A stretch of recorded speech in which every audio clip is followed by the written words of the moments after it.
पता चल गया कि राजा यानी रोहित का खून किसने किया। किसने? डीसीपी साहब ने।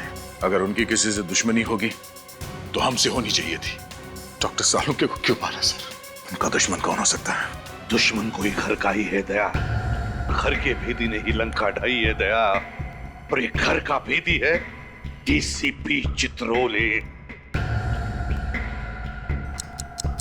जनार्दन डीसीपी साहब से मिला, डीसीपी साहब के सामने गिड़गिड़ाया और अब डीसीपी साहब की हथेली पर उसने अपनी हथेली रखी। ये हथेली उठाई और ये छाप। कुछ लिखा था क्या जनार्दन के हाथ पर? सर मैं डीसीपी साहब से बात करता हूँ। और हम जनार्दन को ढूंढते हैं। क्या लगता है केडी, डीसीपी चित्रोले ने ये खून किए हैं? अभिजीत, मैं तो अदालत में यही प्रमाणित करने का प्रयास कर रहा था कि वो हत्यारे नहीं है। ये हत्याएं उन्होंने नहीं की कि अचानक उन्होंने अपराध अपने सर ले लिया। बड़े विचित्र पुलिस ऑफिसर है, पूरा केस घुमा कर रख दिया। अच्छे अच्छों को घुमा देता है ये डीसीपी। अगर तुम इस आदमी को अच्छी तरीके से जानते होते तो इसका केस लड़ना तो दूर, इसे अपने पास खड़ा भी नहीं करते। इतना काइया आदमी है ये कि कब क्या कर बैठेगा कुछ पता नहीं चलता। ये जो अदालत में पलटी मारी है ना, अपना गुनाह कबूल कर लिया है, ये बिना बात के नहीं किया है। इसके पीछे कोई ना कोई चाल है केडी, कोई ना कोई चाल है। मतलब जब तक जनार्दन गवाही देने नहीं आया था तब तक तो सब कुछ ठीक चल रहा था।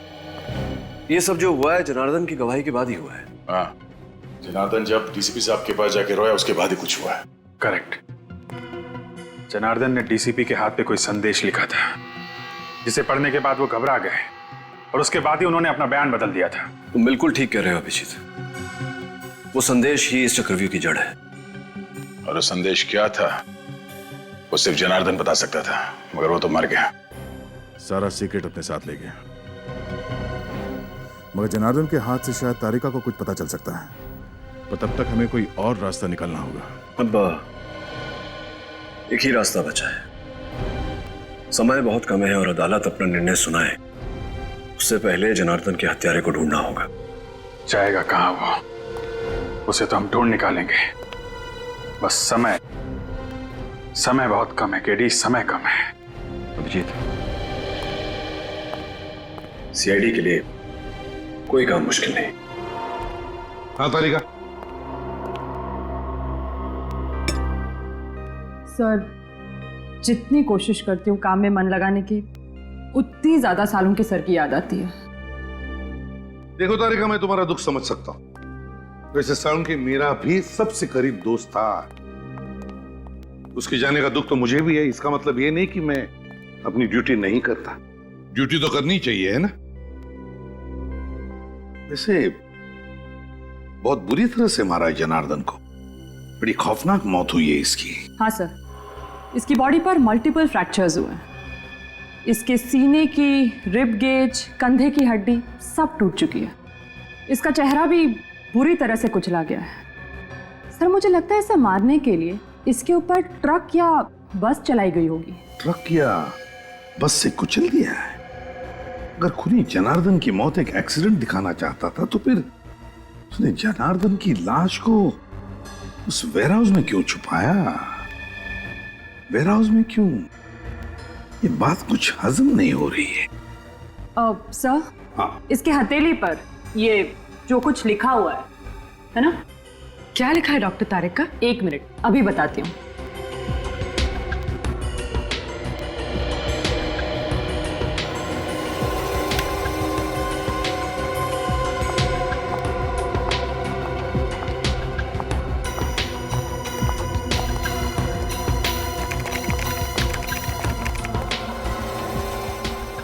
अपराधी बनोगे या खूनी, जुर्म मान लो वरना शहर में 4 बॉम्ब फटेंगे। अपराधी बनोगे या खूनी, जुर्म मान लो वरना शहर में 4 बॉम्ब फटेंगे। जुर्म मान लो वरना शहर में 4 बॉम्ब फटेंगे। माय गॉड, तो ये बात है। इसीलिए डीसीपी चित्रोले ने जुर्म कबूल कर लिया, इसी धमकी की वजह से। लेकिन सर, अब हम चारों बम तक पहुंचेंगे कैसे? निखिल, जनार्दन की लाश खूनी ने उस वेयरहाउस में छुपा दी। उसी वेयरहाउस में क्यों? कोई ना कोई तो वजह होगी जनार्दन की लाश को उस वेयरहाउस में छुपाने की।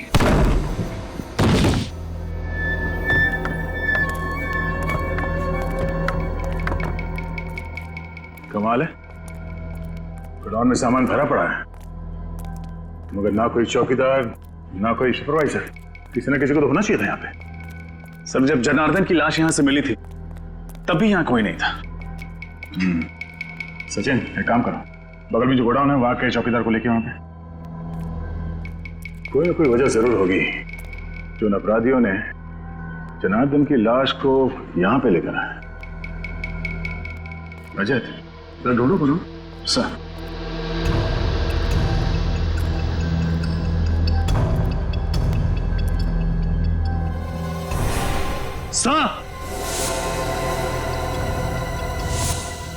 हाँ रजत।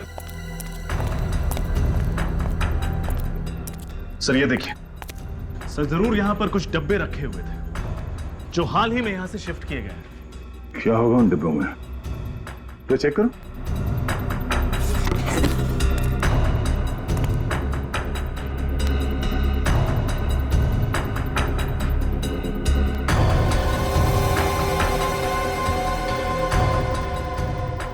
सर, हाँ? इसमें तो बस नॉर्मल सामान है, कुछ खास नहीं। और जो बॉक्सेस यहां से ले जाया गया उसमें नॉर्मल सामान नहीं था, RDX था। RDX? हाँ, वो मुजरिम इस जगह का इस्तेमाल कर रहे थे RDX रखने के लिए। सर, तेरे चंद्रकांत है, सामने वाले गोडाउन का वॉचमैन। यहाँ गोडाउन में कोई चौकीदार या सुपरवाइजर नहीं है क्या? एक सुपरवाइजर है सर, पर वो कल से आए नहीं है। क्या नाम है उसका? सर, उनका नाम मनोज है। कहाँ रहता है? सर, विद्याधर नगर। देखते ही ये चौकीदार गोडाउन छोड़ के अपने घर पे क्या कर रहा है। क्या 2 दिन से मनोज जी घर पे नहीं आए? नहीं, चिंता से तो मेरी जान ही निकली जा रही है। पता नहीं वो किस हाल में होंगे, ठीक भी होंगे या नहीं, आप हौसला रखिए, आपके पति जल्द ही घर वापस आ जाएंगे। अच्छा, आप ये बताइए, क्या वो किसी जनार्दन नाम के आदमी को जानते थे? जनार्दन? नहीं तो, ये नाम तो उनके मुंह से कभी सुना ही नहीं।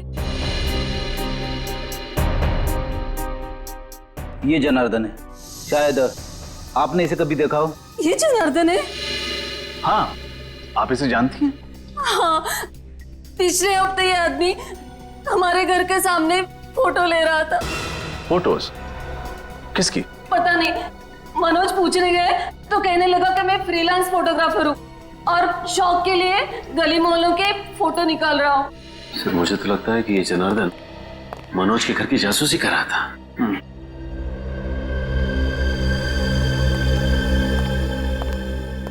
ये आदमी कौन है? यही तो मेरे पति है, मनोज। ये मनोज है?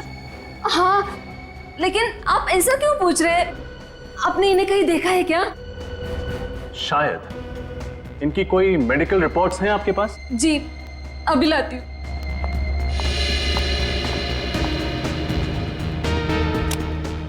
इस फोटो में जो आदमी है, अगर ये मनोज है तो फिर वो डीसीपी साहब के घर पे साळुंखे की लाश।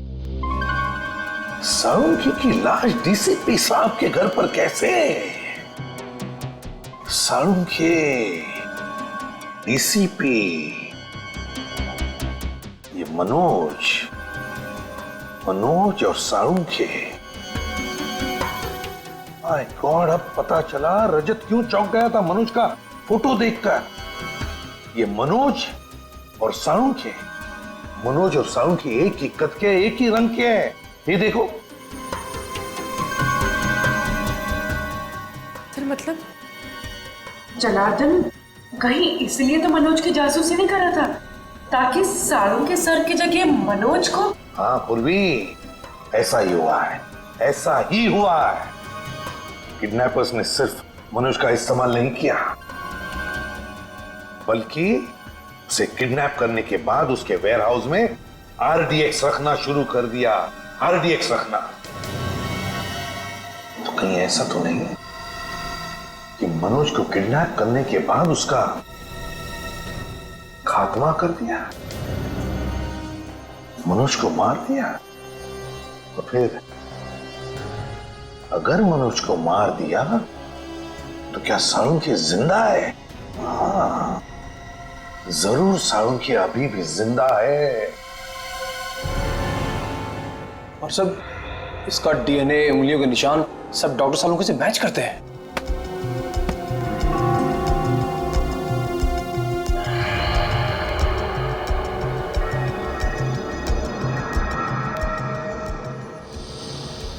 अपेंडिक्स ऑपरेशन का निशान? सर, सर साळुंखे सर ने तो कभी भी अपेंडिक्स का ऑपरेशन करवाया ही नहीं था। हाँ तो इसका हुआ है मनोज का, वो भी 1 महीने पहले। ये देखिए रिपोर्ट्स में साफ लिखा है। और तुम्हें इसके शरीर पर अपेंडिक्स के ऑपरेशन का निशान मिला है ना? हाँ सर, बिल्कुल क्लियरली। ये देखिए सर, इसका मतलब साळुंखे सर जिंदा है। वाह। अगर साळुंखे जिंदा है तो फिर उसे जल्दी से जल्दी ढूंढना चाहिए। लेकिन एक सवाल खड़ा होता है कि अगर ये मनोज है तो फिर इसके उंगलियों के निशान साळुंखे की उंगलियों के निशान के साथ मैच कैसे होते हैं? ये तो मेरे भी समझ में नहीं आ रहा है सर। तरीका एक बात बताओ, पिछले कुछ दिनों में तुम दोनों के अलावा, मेरा मतलब है तुम और साळुंखे के अलावा, लैब में और भी कोई आया था? याद करो। हाँ सर, रोहन, वो lab attendant. I am sure उसी ने साळुंखे सर की डिटेल्स के साथ छेड़छाड़ की होगी। Rohan lab attendant? तो फिर इस रोहन को उठाओ और साळुंखे कहां है ये डीसीपी चित्रोले के घर से पता चलेगा।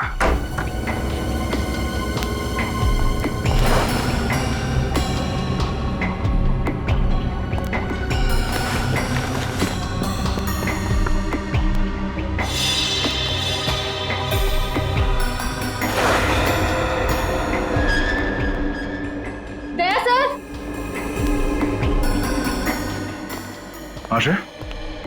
सर खिड़की का कांच टूटा हुआ है, मुजरिम यहीं से अंदर आया होगा। अगर खूनी कांच तोड़ के अंदर आया है तो अलार्म सिस्टम क्यों नहीं बजा?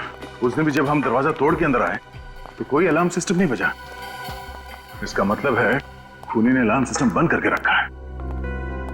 सर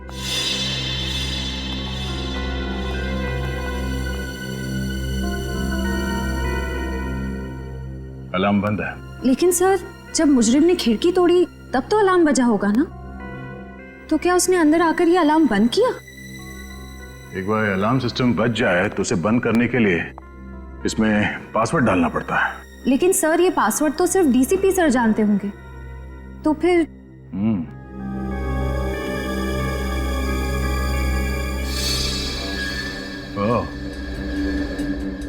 डीसीपी के अलावा ये कैमरा भी जानता होगा वो कोड। इस कैमरे के जरिए खूनी को वो पासवर्ड के बारे में पता चल गया जब डीसीपी साहब ने वो पासवर्ड इस अलार्म में डाला। लेकिन सर इस कैमरा की फुटेज उस मुजरिम तक कैसे पहुंची होगी?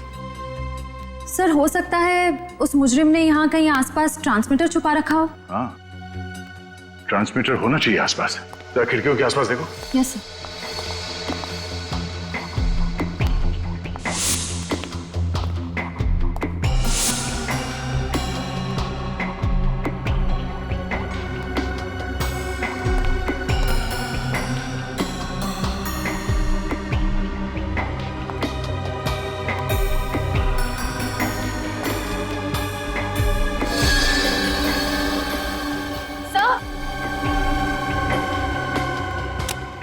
हाँ श्रेय? सर ट्रांसमीटर, अगर वो खूनी मनोज की लाश यहाँ लेकर आया था जरूर किसी गाड़ी में रख के लाया होगा। लेकिन सर पड़ोसी कह रहे थे कि उन्होंने किसी अनजान गाड़ी को घर के बाहर नहीं देखा। अच्छा,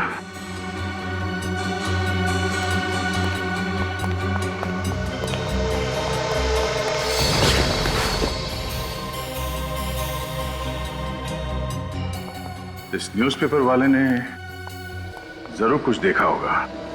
देखा, रोहन घर पे है ही नहीं। हर गड़बड़ वाले आदमी के घर के बाहर ताला ही लगा रहता है। हाँ, सीआईडी तो आदी हो चुकी है ताले तोड़ने के। कौन ने जरूर कोई सुराग छोड़ा होगा। ढूंढो।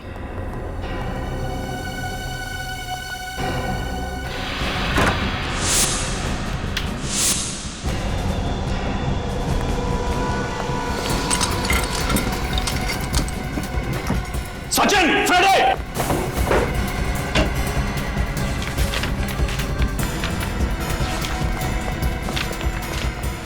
बॉम्ब बनाने का इतना सारा सामान, मतलब रोहन ने लैब में हमारे कंप्यूटर के साथ छेड़छाड़ नहीं की, बल्कि उसने अपराधियों की मदद की है बॉम्ब बनाने में। हाँ, और ये बॉम्ब बहुत ताकतवर है। ये देखो, आरडीएक्स का इस्तेमाल किया गया है इन्हें बनाने में। मुझे तो बड़ी घबराहट हो रही है।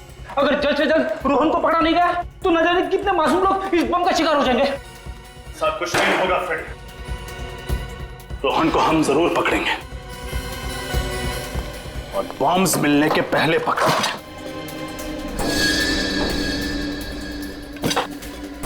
टूटा हुआ सिम कार्ड,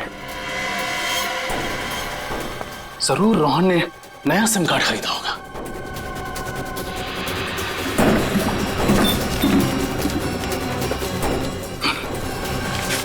दुकान की पर्ची, इसका मतलब है रोहन ने जरूर नया नंबर इसी दुकान से खरीदा होगा। Vikram mobile and communications, bungalow number 32, Kailash road, civil lines. वहां अखबार आप ही डालते हो ना? जी हाँ सर, वो तो डीसीपी चित्रोले साहब का घर है ना? हाँ हाँ, चित्रोले साहब का घर है। घर के बाहर उनकी गाड़ी खड़ी थी क्या?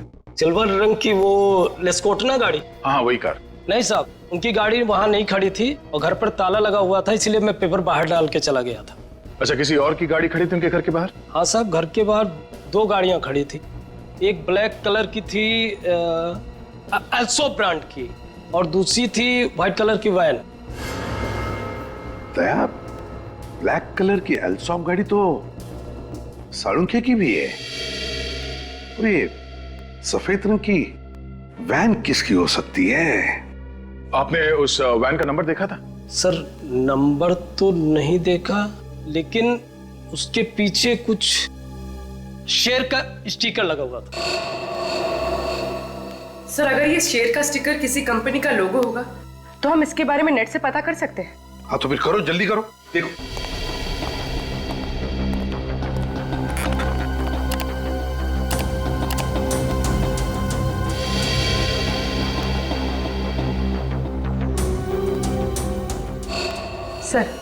सर ये है सारे लोगो। आओ दिखाओ जरा, कौन सा स्टिकर था? देखो ये सारे लोगों से। ये वाला सर। दीवान फैशन हाउस। पूर्वी, काम करो, इस दीवान फैशन हाउस में फोन करके पूछो कि उनके पास कोई सफेद रंग की डिलीवरी वैन है क्या जिसके ऊपर ये ऐसा स्टिकर है। आप जा सकते हैं। Thank you. दया, ये दीवान फैशन हाउस की गाड़ी का, ऐसी गाड़ी उनके पास क्या कर रही थी? सर, हाँ सर, उस रोहन का नया मोबाइल नंबर पता चल गया। गुड। कहां पर ट्रेस हुआ? सर उसका फोन मालविया नगर में ट्रेस हुआ है सर। सर जीपीएस के हिसाब से रोहन का फोन एक जगह पे रुका नहीं है, बल्कि एक जगह से दूसरे जगह पे मूव कर रहा है sir. Malviya Nagar.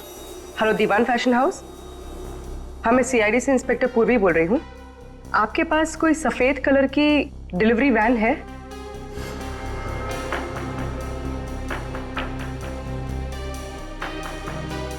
Thank you sir, Diwan fashion house की एक सफेद कलर की वैन चोरी हुई है और उस वैन का नंबर है ABZ4717AZ। ओह, दया कंट्रोल रूम को फोन करो, उनसे कहो कि अगर ऐसे सफेद रंग की कोई डिलीवरी वैन दिखे तो हमें तुरंत इन्फॉर्म करें। Yes sir. और फिर ये रोहन, इस रोहन का तो जल्दी से जल्दी पता लगाना पड़ेगा। शायद ये सारे बॉम्ब्स उसी के पास है।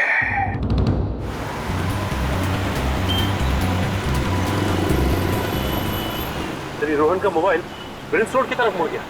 ओह नो, कहीं ये सेलुलर बाजार तो नहीं जा रहा? सर वो इलाका तो काफी भीड़ भाड़ वाला है, अगर वहां पे बॉम्ब फट गया तो तबाही मच जाएगी। ऐसा कुछ नहीं होगा सचिन, इसके गंदे इरादे को कामयाब होने नहीं देंगे। सीआईडी से रोक लेगी।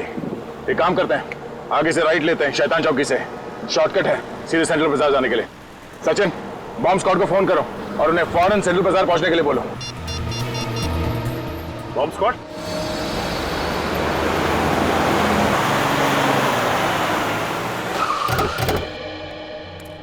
यहीं से आ रहा है। हाँ सर, सिग्नल तो यही बता रहा है सर। कहाँ पर? यहाँ से सामने।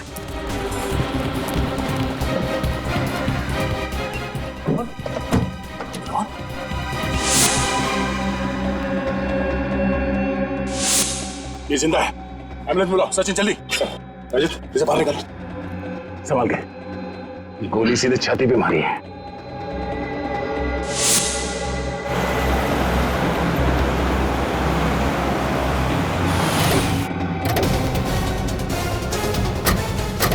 देखो यहाँ पर गाड़ियां हैं, हो सकता है दीवान फैशन हाउस की गाड़ी इसी में हो। देखना जरा, चौकन्ना रहना। सर वो रह गए। हाँ संभाल के।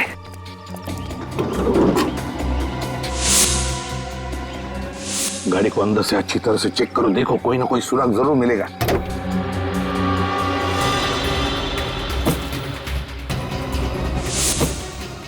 सर।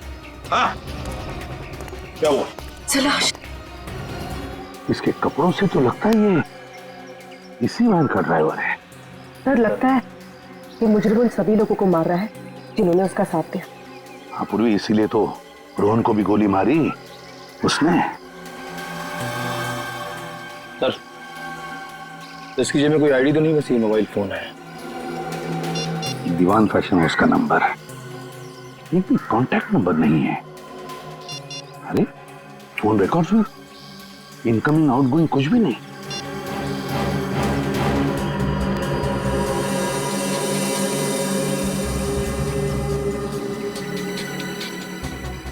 अरे तो सारुंगी का पेन है। इसका मतलब है सारुंगी को इसी वैन में ले जाया गया किडनैप करके। My God. निखिल जल्दी से बॉम्ब डिटेक्टर लेकर आ, हो सकता है इस गाड़ी में बॉम्ब है।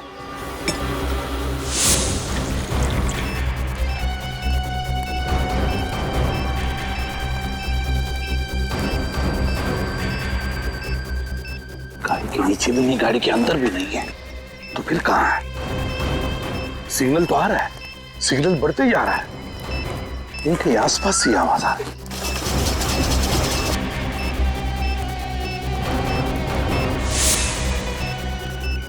सिग्नल और भी बढ़ने लगा।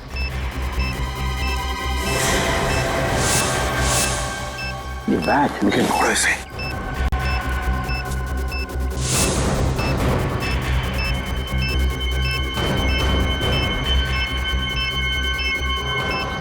सिग्नल तो दिखा रहा है, बॉम्ब यहीं कहीं आसपास है।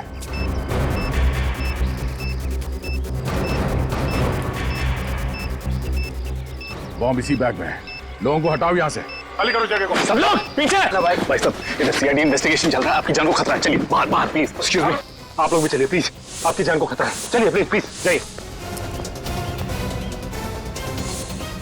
इसी में बॉम्ब है, इसी में। ब्रीफ केस आपकी है? No sir. आप दोनों में से किसी की है? नहीं सर, काफी देर से यहाँ पे पड़ा है। आप में से किसी की ब्रीफ केस है या किसी ने छोड़ी है इधर? ठीक है, सबको पीछे कर दो। आइए प्लीज जल्दी आइए, प्लीज दूर हो जाइए जल्दी। रुक इधर। स्कूटर यहाँ पे किसने पार्क किया? ये सब सुबह से यहाँ खड़ा है, मुझे नहीं पता किसका है। स्कूटर सुबह से ऐसे ही खड़ा है यहाँ पे? हाँ साहब सुबह से खड़ा है यहाँ पे। तुमने देखा ना किसने पार्क किया स्कूटर? साहब मैं अपने काम में बिजी था, मुझे ध्यान नहीं रहा। चलो भागो यहाँ से।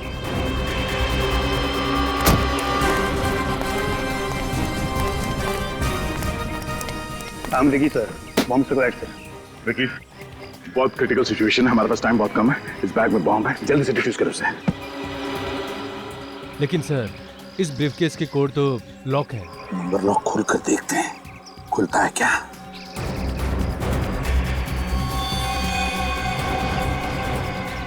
समझ में नहीं आता ये क्या नंबर्स हैं। काम करो, बॉम्ब स्क्वाड को फोन करो, बोलो जल्दी आ जाए वो लोग।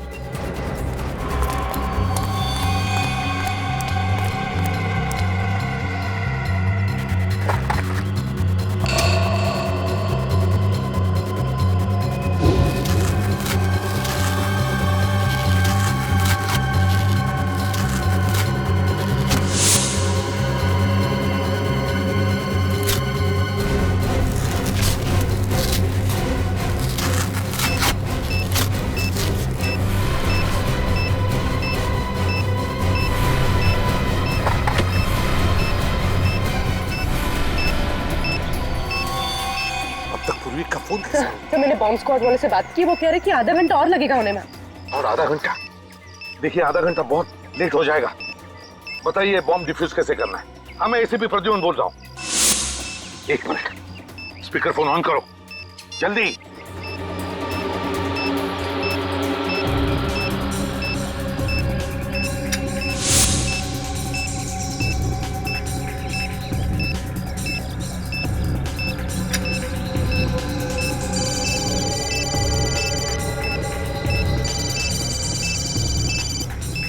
सर ये तो रोहन का फोन बज रहा है,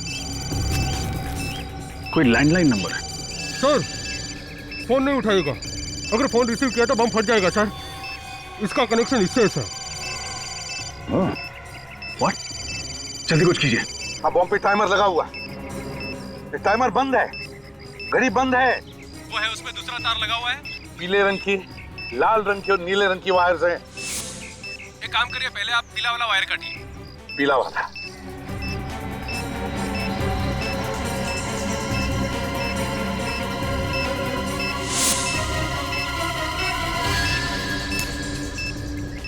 देखिए पीली वायर कट चुकी है, अब बताइए आगे क्या करना है, जल्दी बताइए प्लीज। ये तो वैन के ड्राइवर का फोन है। यहाँ तो टाइमर शुरू हो गया है, फोन रिसीव मत करना, अगर रिसीव किया तो बॉम्ब फट जाएगा। हेलो सुन लिया आपने? बॉम्ब एक्टिवेट हुआ है सेल फोन के जरिए। अब क्या करें हम? 7 सेकंड बचे।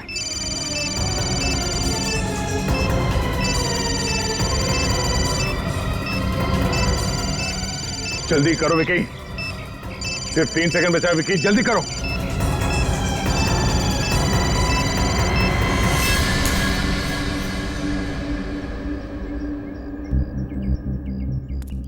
एक बॉम्ब को तो फटने से रोक लिया, न जाने बाकी के बॉम्ब्स कहां रखे हैं।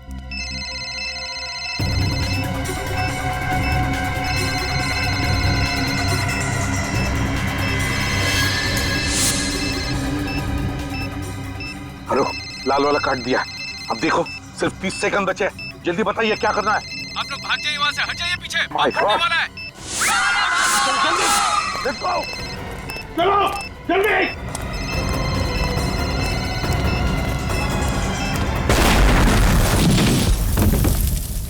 रोहन का होश में आना हमारे लिए बहुत जरूरी है, वही बता सकता है वो बाकी 2 बॉम्ब्स कहां पर फिट किए गए हैं। सर उस लैंडलाइन नंबर का पता चल गया जिससे उन बॉम्ब्स का टाइमर चालू किया गया था। किसका नंबर है? सर एक पीसीओ है प्रीतमपुर इलाके में।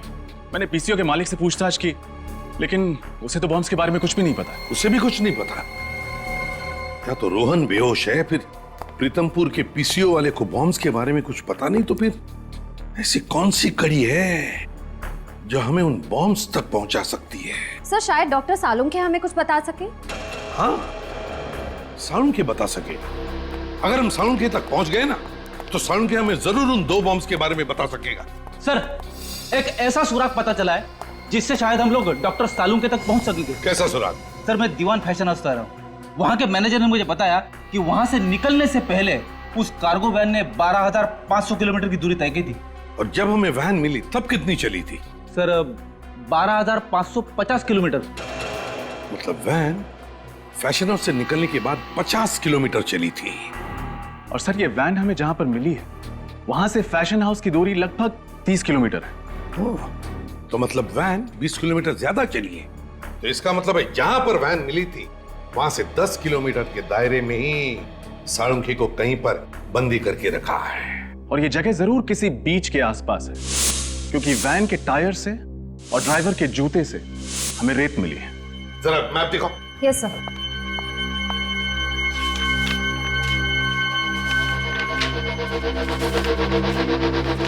दीवान फैशन हाउस कहां पर है? ये रहा दीवान फैशन हाउस, और हमें वैन मिली थी उनकी यहां पर। अब यहां से 10 किलोमीटर के दायरे में बीच है ये प्रिस्टीन बीच। बस प्रिस्टीन बीच के आसपास जितने भी घर, जितनी भी बिल्डिंग्स हैं, सब चेक करो। सालुंखे को वहीं पर कहीं बंदी करके रखा होगा। हाँ डॉक्टर साहब, रोहन को होश आ गया? Wonderful news. डॉक्टर साहब, तबीयत कैसी है इसकी? अब डरने की कोई बात नहीं, वो खतरे से बिल्कुल बाहर है। Now is absolutely fine. तुम्हारे बॉम्ब्स लगाने की वजह से पूरे 40 लोगों की जानें चली गई। ये तो अच्छा हुआ कि हम लोग वहां पे वक्त पे पहुंच गए, वरना मरने वालों की तादाद सैकड़ों में होती, समझे? मुझे माफ कर दीजिए सर, उन लोगों ने मेरी माँ को किडनैप कर रखा है प्रीतमपुर में, इसलिए उन लोगों की बात मानने के अलावा मेरे पास कोई दूसरा रास्ता नहीं था सर। मैंने जो कुछ भी किया सर, उसके लिए मैं वाकई बहुत शर्मिंदा हूँ सर। अभी नाटक बंद कर, चुपचाप ये बता कि बाकी बॉम्ब्स कहाँ रखे हुए हैं। एक तो टॉयलेट स्कूल में और दूसरा बंदी पार्क में। क्या? बच्चों के स्कूल में? तुम मासूम बच्चों की जान लेना चाहते हो? ये बताओ कि कौन सा आतंकवादी संगठन है? मैं नहीं जानता सर। उन लोगों के चेहरे तो देखे होंगे तुमने, उनका स्केच बनवा सकते हो? नहीं सर, उन लोगों ने मास्क पहना हुआ था सर, और काम होने के बाद मुझे गोली मार दी सर। चलो बॉम्ब्स को फटने से रोकना। सर उन लोगों ने डॉक्टर सालुंके को भी किडनैप कर रखा है। क्या? सालुंके साहब को? सालुंके साहब को कहाँ रखा गया है? तुम्हें मालूम है? नहीं सर, पर वो लोग इतना कह रहे थे कि जब तक उन्हें वो चीज मिल नहीं जाती तब तक वो सालुंके को मार भी नहीं सकते। चलो, एक तो अच्छी खबर दी तुमने, इसका मतलब डॉक्टर सालुंके जिंदा है।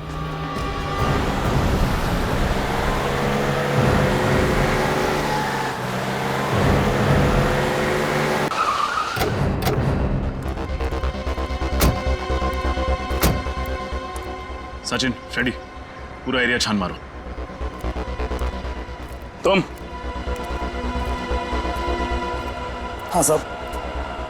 एक बात बताओ, किसी अनजान आदमी को तुमने स्कूल के आसपास कहीं देखा? नहीं साहब। ठीक से याद करो, कोई आदमी जिसके पास बैग हो, कोई ब्रीफकेस हो। नहीं साहब, ऐसा तो कोई आदमी नहीं देखा। स्कूल के अंदर कोई अनजान आदमी तो नहीं घुसा ना? नहीं साहब, स्टूडेंट्स और पेरेंट्स के अलावा अंदर किसी भी इंसान का जाना मना है। और अगर कोई आदमी पेरेंट बन के घुस जाए तो? सर, पेरेंट्स के स्पेशल आई कार्ड होते हैं, हम उसे देख के अंदर छोड़ दें। हाँ ठीक है। ये स्कूटर किसका? नहीं पता साहब। पागल हो क्या? पूछ रहा हूं मैं इतनी देर से।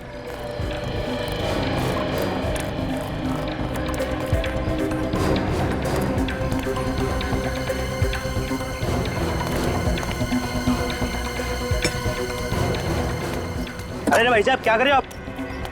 अरे मेरा स्कूटर है ये। अरे तुम गाड़ी दिखा। काट, ये लीजिए काट।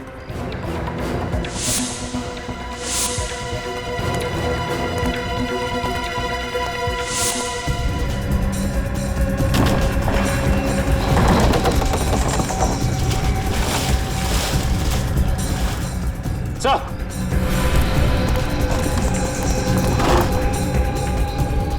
ब्रीफकेस? बिल्कुल ऐसा ही ब्रीफकेस तो MI रोड पर था। फ्रेडी, बॉम्ब स्क्वाड को फोन लगा।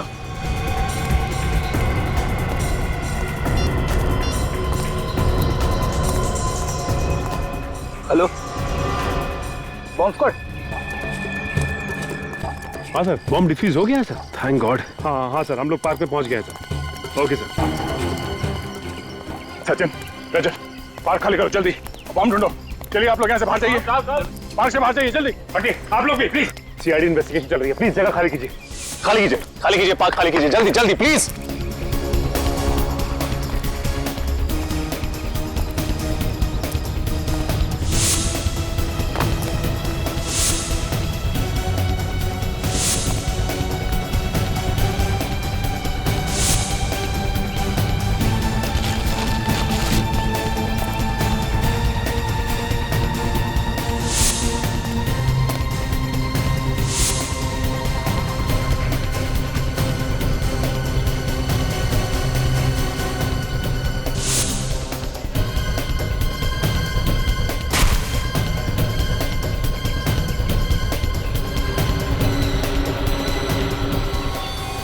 सचिन, रजत,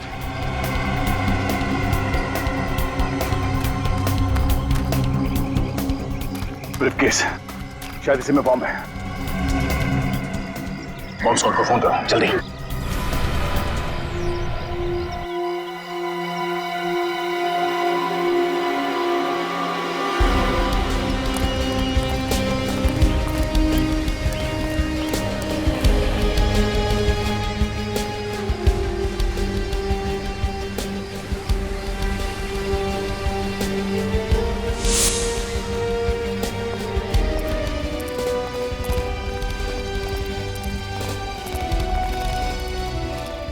ये आखिरी बंगलो बचा हुआ है। टायर मार्क्स देखा था?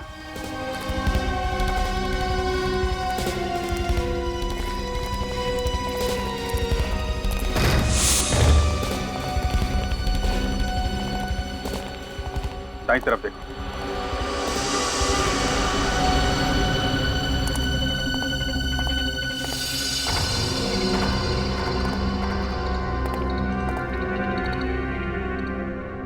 खून?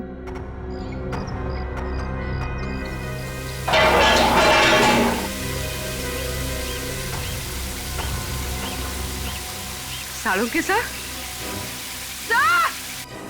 सर!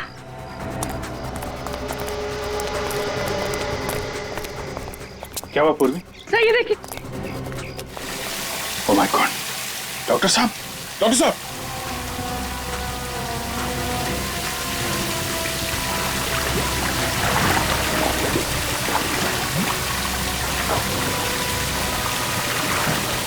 जल्दी से सीढ़ी का इंतजाम करो।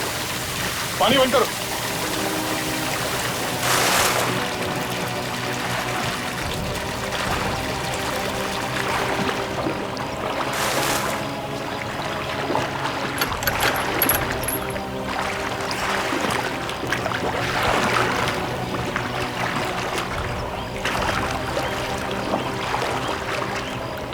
जरा संभाल के ऊपर।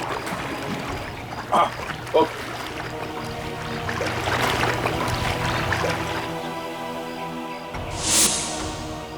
डॉक्टर साहब, पूर्वी, जल्दी हॉस्पिटल में फोन करो।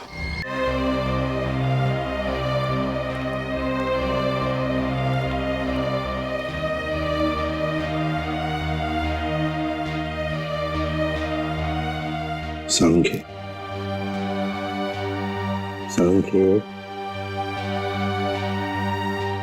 अबे तू तो जिंदा है?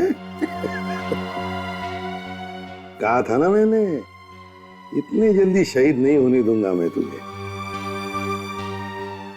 बचा लिया, समझे? बचा लिया। अबे हंसता क्या है? बोल सकता है क्या? चल कोई बात नहीं, लिख के बता क्या क्या जानता है उस मुजरिम के बारे में।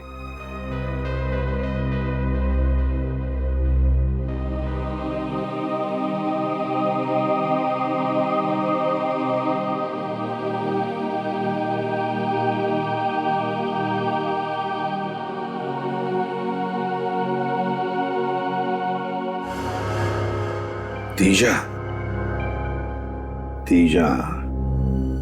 डीसीपी सर का पुराना दुश्मन। रजत, इस तीजा की कुंडली निकालो।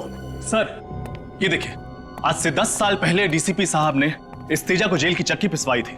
पूरे गैंग का सर्वनाश कर दिया था। और अब जेल से छूटने के बाद इसने अपने काले कारनामे फिर से शुरू कर दिए। नई गैंग भी बना दी इसने। इतना ही नहीं सर, डीसीपी साहब से बदला लेने के लिए उसने इतनी बड़ी साजिश रची। हाँ सर, और सालून के साहब की भी क्या हालत कर दी है इस तेजा ने। एक एक गुनाह की कीमत चुकानी पड़ेगी इस तेजा को, एक एक गुनाह की। सालून के बता रहा था ना कि जहां पर उसे बंद करके रखा था वहां पर उसने इंडस्ट्रियल सायरन की आवाज सुनी थी। हाँ सर, उन्होंने ये भी बताया था कि डीसीपी साहब के घर से वहां तक पहुंचने में तकरीबन आधा घंटा लगता है। एक मिनट, डीसीपी साहब के घर से आधे घंटे की दूरी पर तो सिर्फ एक ही इंडस्ट्रियल एरिया है, Narayani industrial area. Narayani industrial area?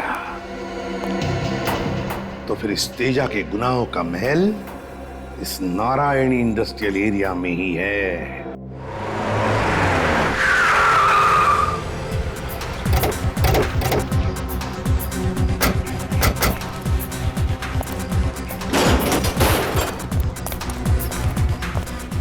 कहाँ जा रहे हैं आप लोग? तने के अंदर जा रहे हैं। अंदर जाने अलाउड नहीं है।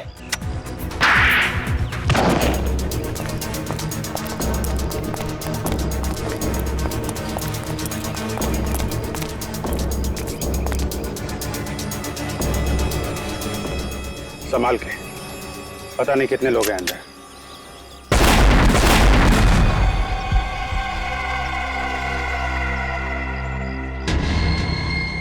माय गॉड, माइंस बिछा रखे हैं यहाँ पे तो। पहले इन माइंस को खत्म करना पड़ेगा।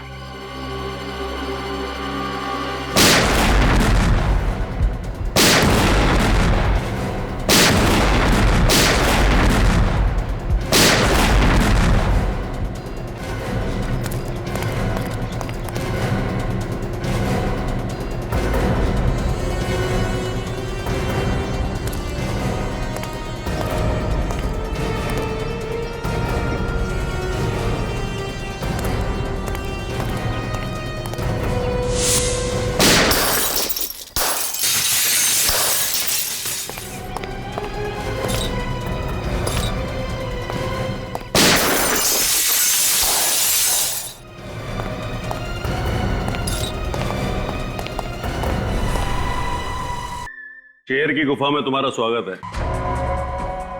डीसीपी की दुर्दशा देख करके इतना गहरा सदमा लगा कि सबके सब मौत के मुंह में चले आए। दुर्दशा तो तुम्हारी होगी तेजा, बहुत नाच नाच लिए तुम। अब पर्दा गिराने का टाइम आ गया है। अच्छा, सबकी घर नीचे,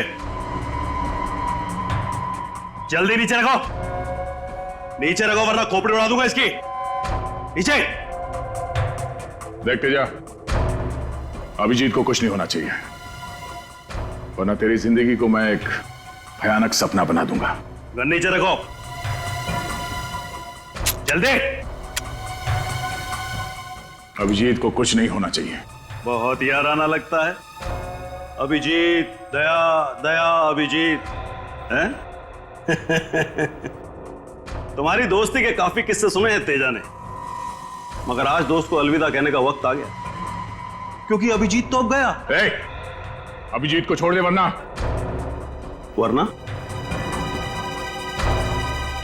वरना क्या? तेरे इस अभिजीत को ऐसी जगह गाड़ूंगा कि जिंदगी भर ढूंढता रह जाएगा, फिर भी उसका कंकाल नहीं मिलेगा। तेरा वो डीसीपी जेल में सड़ेगा और तुम दोनों शमशान में।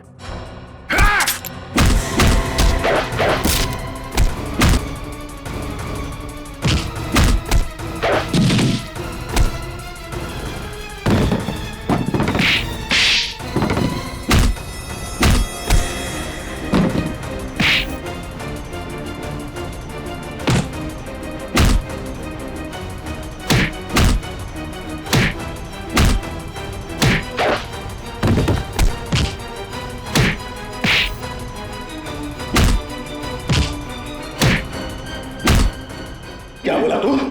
अभिजीत का कंकाल बनाएगा तू? हलवा है क्या? छोड़ दो मुझे, जाने दे। पहले दर्शन तो कर ले अदालत का।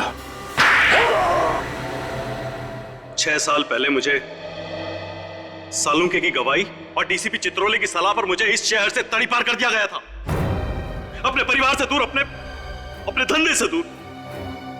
इन 6 सालों में मैंने 6 जन्म का नर्क भोगा है जज साहब। तब मैंने इरादा किया कि जिस दिन भी मैं मुंबई लौटूंगा, सालुंके और डीसीपी चित्रोले से अपने 6 साल का बदला 6 गुना ज्यादा लूंगा, मौत से भी बदतर सजा दूंगा इनको। तब मैंने ये प्लान रचा, रोहित का खून इस तरीके से किया कि देखने वालों को लगे कि उसकी मौत डीसीपी के हाथों हुई है।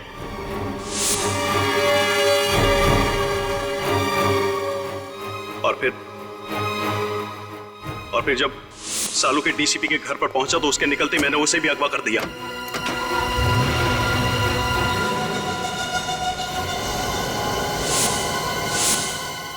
और फिर सालुंके के कपड़े एक लाश को पहनाकर अपने आदमियों के द्वारा डीसीपी के कमरे में छुपा दिया। उसका चेहरा इस कदर बिगाड़ दिया कि देखने वाले पहचान नहीं सके कि वो कौन है।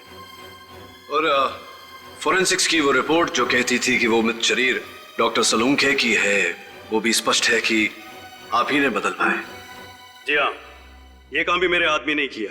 कंप्यूटर टेक्नीशियन के भेस में जाकर बड़ी चालाकी से उसने सालुंके के डेंटल, डीएनए और ब्लड रिकॉर्ड्स उस लाश के रिकॉर्ड्स के साथ में बदल दिए।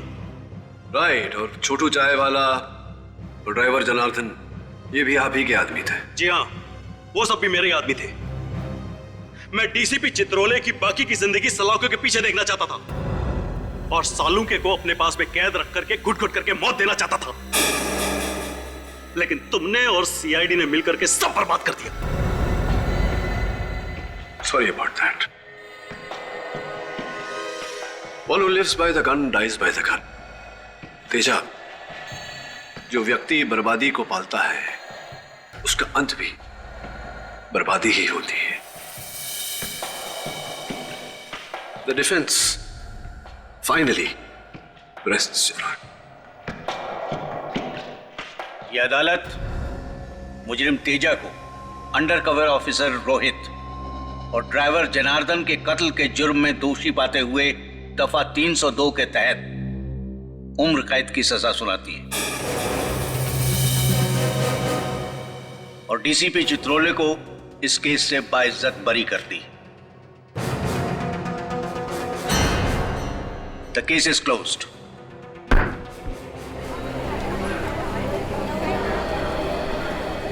और साहब जी जसवाल साहब, अक्सर जब मैं हारता हूं तो नाराज होता हूं, लेकिन आज खुश हूं। देश को बचाया आपने। देश को बचाने का श्रेय आपको जाता है जसवाल साहब। हाँ, वो लंदन का टेलीफोन नंबर आप ढूंढने नहीं गए होते तो। See you. अरे डीसीपी साहब, पुराना माने तो एक बात कहूं? नहीं नहीं, पता चला है सीआईडी से कि आप बड़े ही नटखट हैं, हमेशा सीआईडी में कुछ न कुछ करते रहते हैं। डीसीपी साहब, अब तो सुधर जाइए। केडी, तुम हो ना, अगर कुछ करूंगा भी तो बचा लेना। लो कर लो बात। मुझे तो लगा था सर इस बार डीसीपी चित्रोले भाई टाटा हो गया। अरे बड़ी अजीब गजब की किस्मत है उनकी, हर बार बच निकलते हैं। मैंने तो सबूत भी ढूंढ लिया था उनके खिलाफ, लाश पर से वो बाल। हाँ, वो सफेद बाल जो आजकल काला है, काला। अरे सर, वो फेमस डीसीपी चित्रोले बाल। मैं तो कहता हूँ उस बाल की वजह से डीसीपी साहब कम से कम 10 साल के लिए अंदर चले जाते। 10 साल के बगैर उस बाल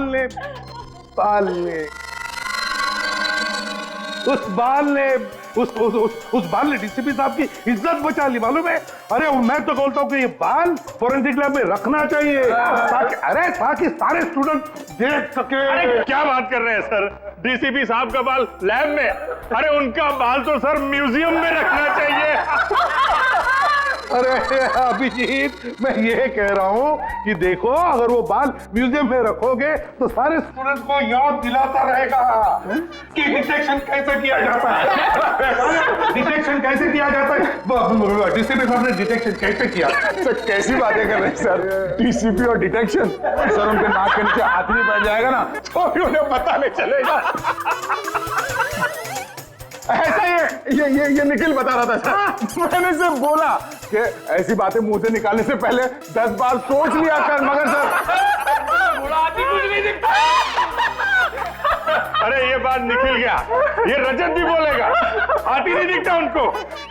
हाँ सर, ये मैंने भी सुना है कि डीसीपी चित्रोले हाथी देख ले तो हाथी खुद बोलेगा कि डीसीपी चित्रोले से बढ़िया इन्वेस्टिगेटर कोई है ही नहीं। अरे यार ये क्या बात करने लगा यार। अभिजीत, ये गलत है, हाथी घोड़ा सब गलत है। अरे क्या इसमें क्या गलत है यार? अभिजीत, जो बात गलत है वो गलत है। अरे क्या गलत है?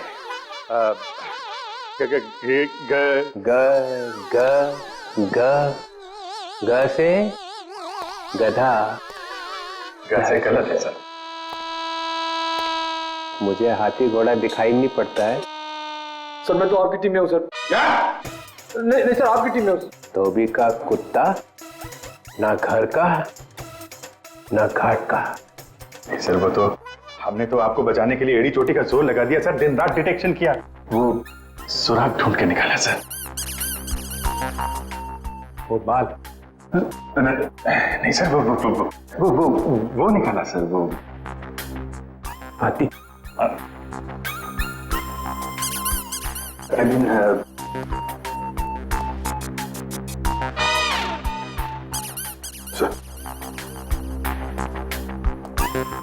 मेरा बाल म्यूजियम में जाएगा। हाँ सर, यस सर, म्यूजियम में पढ़ाने के लिए, देश की सेवा में। देश की सेवा? मेरे बाल से देश की सेवा होगी? हाँ sir, of course. You know, officers आएंगे, उस बाल को देखेंगे, डिटेक्शन सीखेंगे। यू नो, डिटेक्शन आपके बाल से। मेरे बाल से डिटेक्शन सीखेंगे?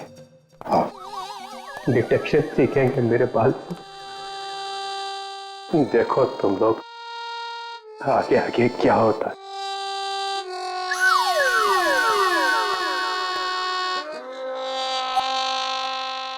जाते जाते भी टेंशन दे गया है। अरे देखा जाएगा।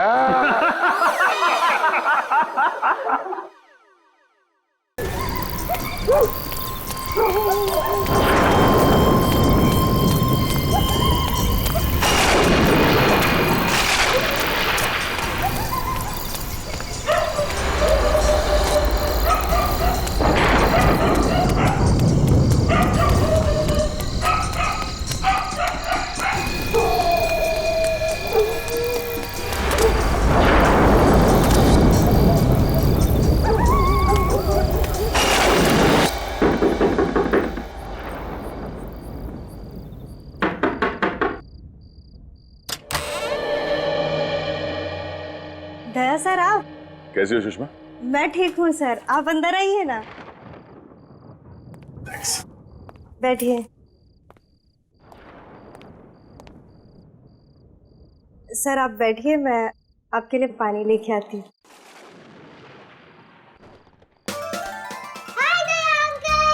हेलो चिंकी बेटा, हाउ आर यू? कैसी हो? फाइन। ये रहा तुम्हारा गिफ्ट, और ये मेरे चिंकी बेटे के लिए chocolate. Thank you Daya uncle, पर आप मुझसे मिलने क्यों नहीं आते हो रोज? ओ बेटा, बात ये है ना कि मैं थोड़ा बिजी रहता हूँ, इसलिए। बिजी तो मैं भी हो जाती हूँ होमवर्क करते करते, पर फिर भी मैं आपको रोज याद करती हूँ। अच्छा, आप मुझे याद करती हैं या मेरे चॉकलेट को? हैं? दोनों को। ओके ओके ओके बेटा, याद तो मैं भी आपको बहुत करता हूँ, इसलिए मैं आज मिलने आया हूँ आपसे। और वो भी मेरे फेवरेट चॉकलेट के साथ। हाँ। चलो चिंकी, अब तुम अंदर जाके खेलो। और चॉकलेट वाला हाथ धो लेना। Okay mummy. रमेश कहीं दिखाई नहीं दे रहा, कहीं बाहर गया क्या?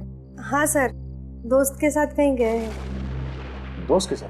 हाँ सर, कह के गए थे कि थोड़ी देर में लौटेंगे और खाना साथ में ही खाएंगे। बस मैं खाना ही गर्म करने जा रही थी, अगर आप जल्दी में ना हो तो आप भी खाकर जाइए। नहीं सुषमा, किसी और दिन। वैसे ये बताओ कि सब कुछ ठीक ठाक है ना? सब आप ही की मेहरबानी सर, मगर आप अचानक इतनी रात में यहाँ कैसे सर? वो मैं रमेश को एक खुशखबरी देने आया था। कैसी खुशखबरी सर? वो ये कि मैंने रमेश के लिए पुणे में एक अच्छी नौकरी पक्की कर ली है। आपने कितना कुछ किया है सर हमारे लिए, कितने एहसान है आपके हम पर। समझ में नहीं आता ये एहसान आपके कैसे चुकाएं। एक बुरे इंसान को आपने अच्छाई का रास्ता दिखा दिया। कर्ज नहीं, फर्ज निभाया मैंने अपना। और अगर कोई आदमी सुधरना चाहता है तो उसे एक मौका तो मिलना चाहिए ना। वो मौका आपने दिया सर। अब वो अगर घर देर से लौटते हैं या घंटों घंटों बाहर रहते तो अब मुझे टेंशन नहीं होती सर।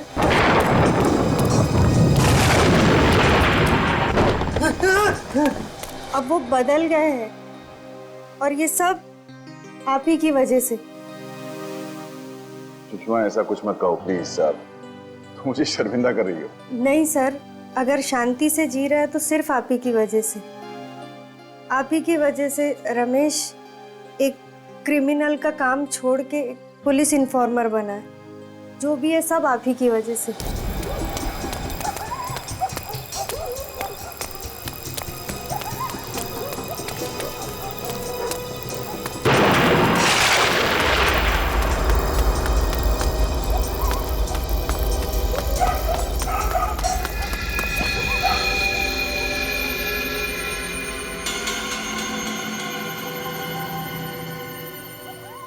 कौन है ये मेरे पीछे क्यों पड़े?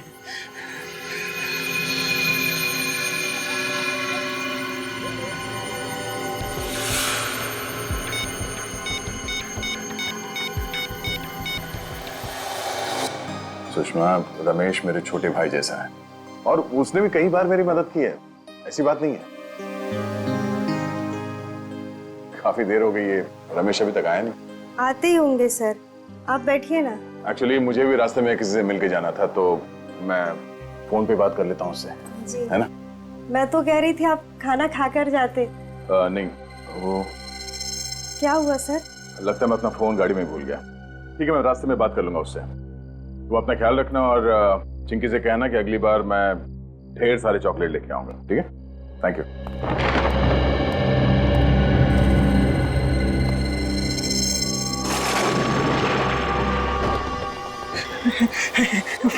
फोन क्यों नहीं उठा रहे हैं?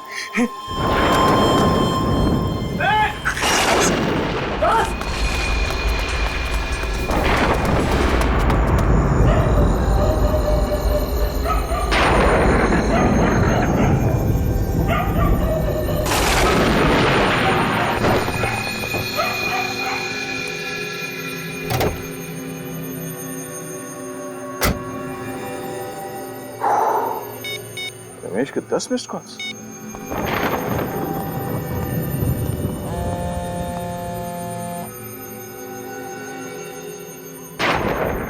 रमेश फोन क्यों नहीं उठा रहा?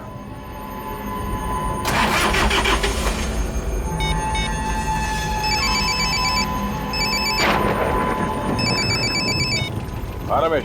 सर, मेरी जान को खतरा है। हाँ? रमेश, क्या हो रहा है? कुछ लोग मेरे पीछे पड़े हैं, मुझे मारना चाहते हैं। तुम कहाँ पर हो? मैं अपने घर के पीछे वाली गली में हूँ। तेरे घर के आसपास? रमेश, एक मिनट। रमेश, रमेश,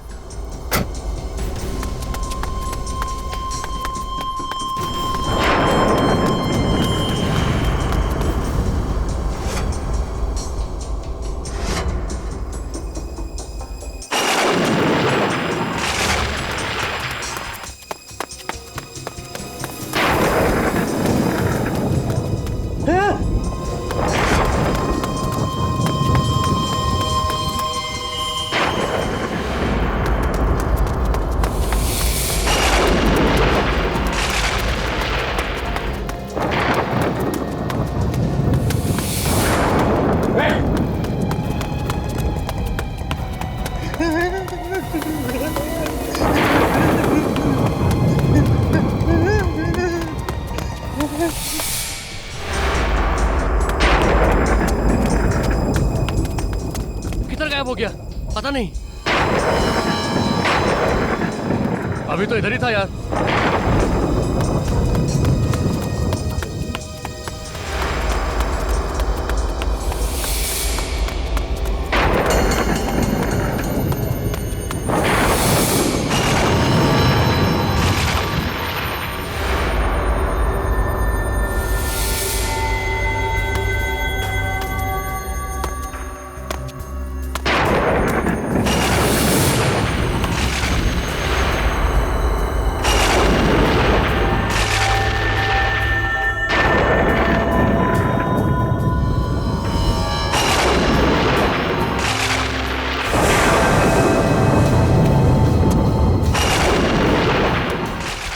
सर,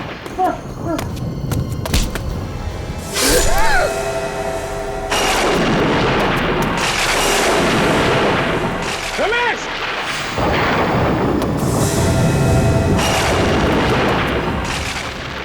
रमेश, रमेश, रमेश, रमेश, रमेश,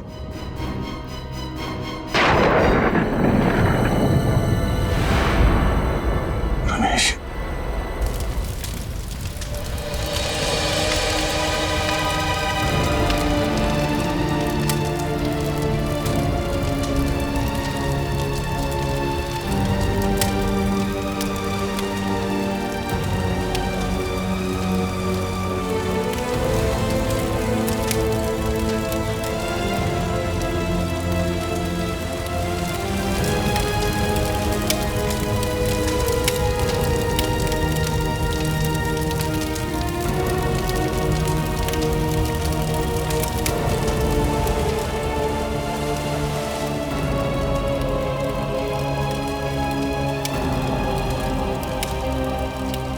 मैं तुम्हारा दुख समझ सकता हूँ दया। अभिजीत, ये सब मेरी गलती है। अगर मैं अपना मोबाइल गाड़ी में नहीं भूलता तो शायद आज रमेश जिंदा होता। होने को कोई नहीं टाल सकता दया। तुमने कोशिश तो की थी ना उसे बचाने की। अभिजीत, जिसने भी ये किया है मैं उसे जिंदा नहीं छोड़ूंगा। दया, उस समय कुछ ऐसा मत कर बैठना कि बाद में पछताना पड़े।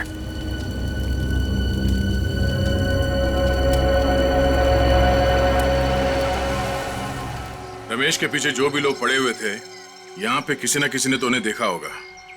आसपास लोगों से पता करता हूँ। ये जगह तो बिल्कुल सुनसान है। आसपास कोई दिख भी नहीं रहा है जो रमेश के खून के बारे में कुछ बता सके।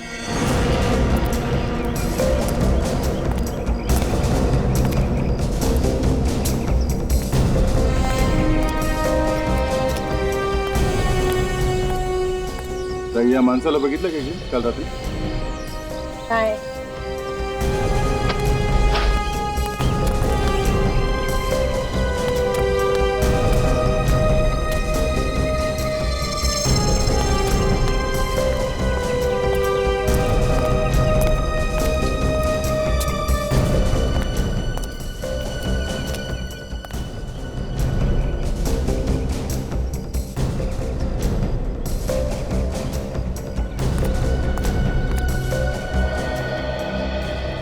इस आदमी को यहाँ आसपास कहीं गांव में देखा था कल?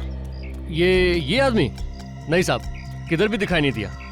आसपास भी कहीं नहीं दिखा।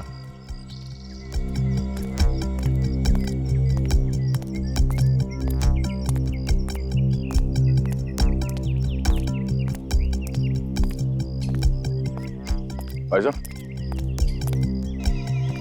इस आदमी को यहाँ पे देखा? पहचानते हो उसे? हाँ, मैंने इसे देखा है। कब देखा? शायद कल देखा था मैंने। कल रात को? हाँ साहब, कल रात को ही देखा था। पक्का यकीन यही था ना वो आदमी? हाँ साहब, पक्का। बहुत घबराया हुआ था, इधर से भागते हुए आया और इधर को चला गया। कोई था उसके पीछे? पर साहब आप ये सब क्यों पूछ रहे हैं? कल रात किसी ने इस आदमी का खून कर दिया। खून? हाँ। फिर तो साहब उन्होंने इसका खून किया होगा। किसने खून किया? साहब 2-3 लोग थे इसके पीछे, मगर मैंने सिर्फ एक आदमी का ही चेहरा देख पाया था। अच्छा, तुम उस आदमी को जानते हो? जानता तो नहीं। हाँ, अगर वो मेरे सामने आ जाएगा तो मैं उससे पहचान लूंगा साहब। ठीक है, मेरे साथ चलो और उसका स्केच बनाने में हमारी मदद करो।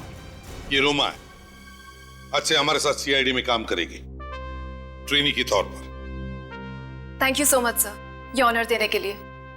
मुझे यकीन है कि मैं आप लोगों से बहुत कुछ सीखूंगी और आप लोगों की हर तरह से मदद करने की कोशिश करूंगी। मैं वादा करती हूँ कि मैं आपको शिकायत का कोई भी मौका नहीं दूंगी और दिल लगा के काम करूंगी। गुड, हमें ऐसे ही लोगों की जरूरत है। साहब,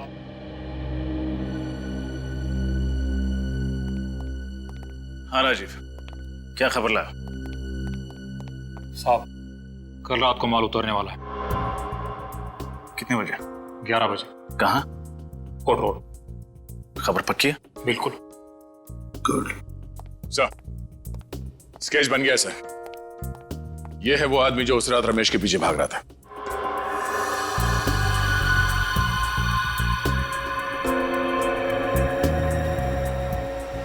तो ये है वो। हमारे रिकॉर्ड्स में चेक करो, देखो है क्या। गुड्डू? तुम इसे जानते हो? हाँ साहब, मैं इसको बहुत अच्छी तरह जानता हूँ। अपुन इसके साथ काम कर चुका है। ये सुंदरनगर चाल में रहता है। इसका असली नाम सतीश है। ओह, सतीश उर्फ गुड्डू।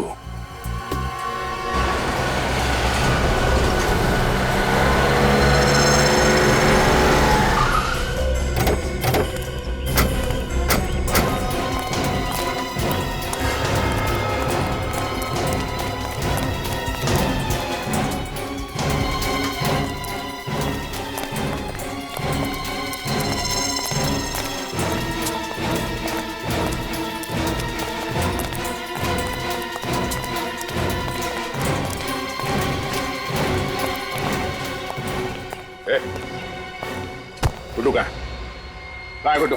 आप लोग कौन है सर? सीआईडी। सीआईडी? गुड्डू तो यहाँ पे नहीं है। कहाँ पे? अभी थोड़ी देर पहले बाहर निकला। बाहर गया? जी। पूरी घर के अंदर जाके तलाशी लो। सर। फोन लगाओ सर, जल्दी फोन लगाओ। मगर बात क्या है सर? वो भी बताएंगे, पहले सर ने जो बोला है वो करो। फोन लगाओ गुड्डू को और पूछो उससे कहाँ पे वो।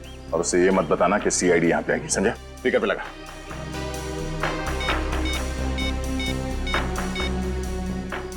हेलो गुड्डू। हेलो। कहाँ पे है तू? मैं यहाँ दाढ़ी बनवा रहा हूँ, क्या बात है? दाढ़ी बनवा रहा है? ठीक है, आते हुए ना ये लेके आना। सर बाहर नाके पे पेड़ के नीचे दाढ़ी बनवा रहे हैं सर। सर अंदर कुछ भी नहीं। तुम दोनों इस पे नजर रखना, देखो कहीं ये गुड्डू को फोन ना करे।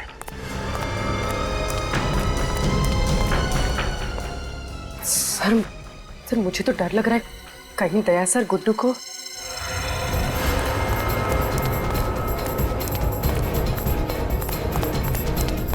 अच्छे से बनाना, एकदम लगना चाहिए। संभाल।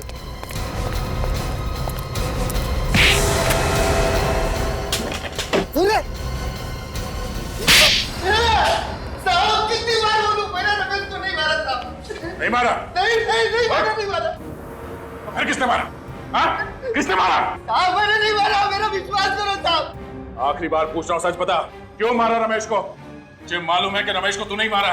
रमेश के पीछे भागते हुए देखा क्या तुझे? साहब अगर मैं रमेश को काली मुकाट में क्यों मारूंगा, मेरा भरोसा करो साहब। अच्छा, तू ऐसे नहीं मानेगा। एक मिनट, क्या कर रहे हो यार? ये गुड्डू है, मेरा खबरी है। ये तुम्हारा खबरी है? हाँ। क्यों मार रहे हो इसको? इसी ने रमेश का खून किया है। नहीं यार, ये रमेश को नहीं मार सकता। क्यों नहीं हो सकता? जिस वक्त रमेश का खून हुआ था, ये मुझसे फोन पे बात कर रहा था। फोन पे बात कर रहा था?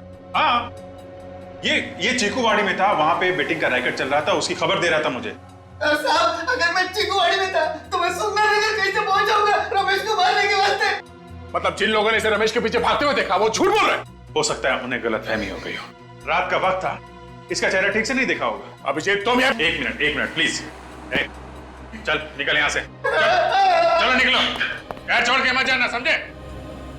ये तुमने ठीक नहीं किया अभिषेक। अरे यार दया, बिना सबूत के एक आदमी पे खून का इल्जाम लगा रहे हो, ये ठीक है? कोई बात नहीं, अब तो सबूत लाके ही साबित करूंगा कि तुम्हारे इस खबरी ने रमेश का खून किया है। नहीं दया, ऐसा नहीं है। दया सुनो, दया। दया जब भी गुस्से में आता है टेंशन मुझे हो जाती है। गया? अरे तू यहाँ अभी घर नहीं गया? थैंक यू बोलना था सर। बोल तो दिया, अभी क्या? सर अगर आप टाइम पे नहीं आते तो दया सर तो आप मुझे खत्म ही कर देते सर। तुम टेंशन मत लो, उसे गलतफहमी हो गई है कि रमेश का खून तुमने किया है। सर आपको तो मालूम है ना मैं बेगुनाह हूँ सर। हाँ मैं जानता हूँ तू बेगुनाह है, अभी उसका दिमाग गर्म है, मैं बात करता हूँ उससे। सर बात जरूर कर लेना, कहीं ऐसा नहीं कि दया सर। नहीं, ऐसा कुछ नहीं होगा, मैं बात करता हूँ। अभी तू घर जा और देख, सीधे घर जाना, इधर उधर मत जाना। ओके ठीक है जा।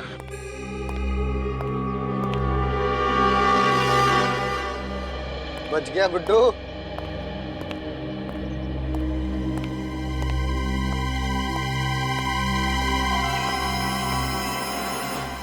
कितनी भी कोशिश कर ले अभिजीत, कब तक बचाएगा तू इस गुड्डू को?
सर गुड्डू तो उस वक्त आपसे फोन पे बात कर रहा था जब रमेश का खून हुआ।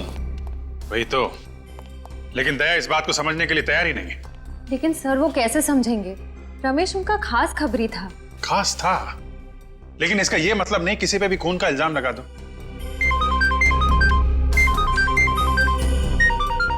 गुड्डू का फोन। हाँ गुड्डू बोलो। क्या? कहां पे हो तुम? सुंदर नगर गोडाउन। देखो वहीं पे रुको, मैं आता हूं।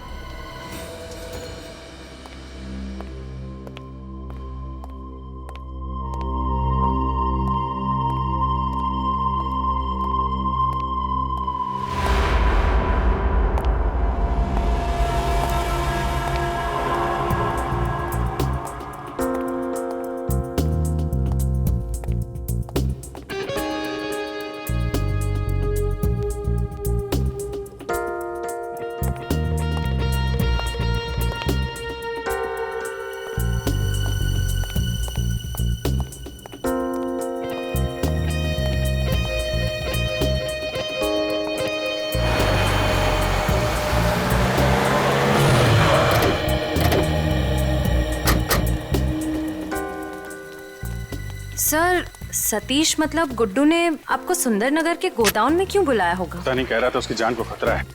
काफी डरा हुआ था। लेकिन सर ये जगह तो बहुत सुनसान लग रही है, कहीं कोई गड़बड़ तो नहीं? फोन करता हूं उसको।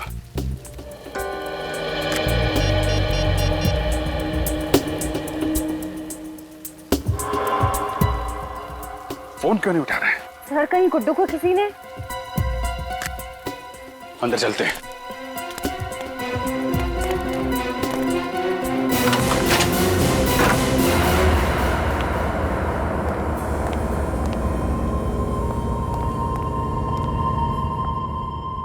गुड्डू,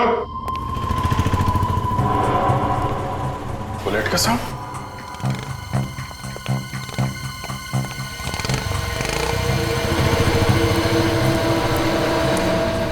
सर दया सर यहाँ पे? Daya? My God. Guddu, Guddu!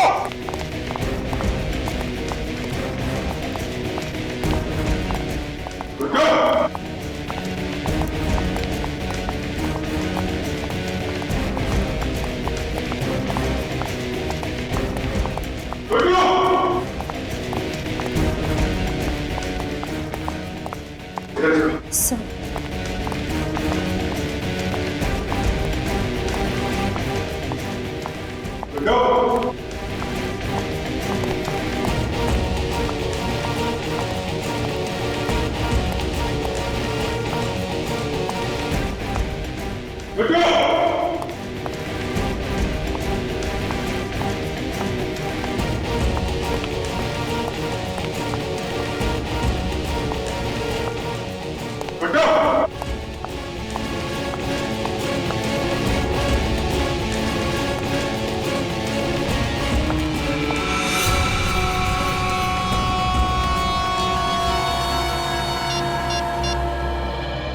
Sir sir जल्दी से नीचे आ जाइए। आश्रय। सर सर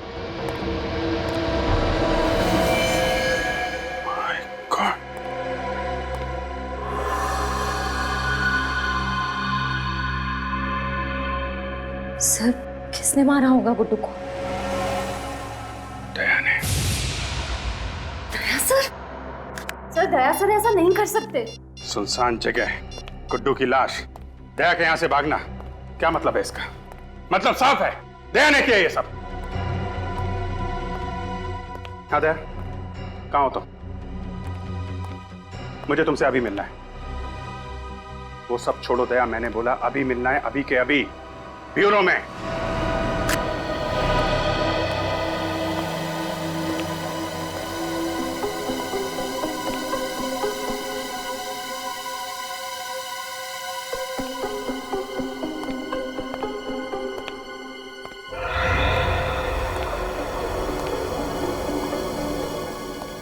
अभिजीत सर का मूड कुछ ठीक नहीं लग रहा है ना? पता नहीं क्या होने वाला है। तूफान से आने की पहले की शांति आई है। पहले दया सर अभिजीत सर से नाराज थे, अब अभिजीत सर दया सर से नाराज हैं। दोनों अपने अपने इन्फॉर्मर्स की साइड ले रहे हैं। श्रेया बात इतनी आसान नहीं रही अब। गुड्डू के मर्डर के बाद तो बात और बिगड़ गई है। मुझे तो बहुत डर लग रहा है।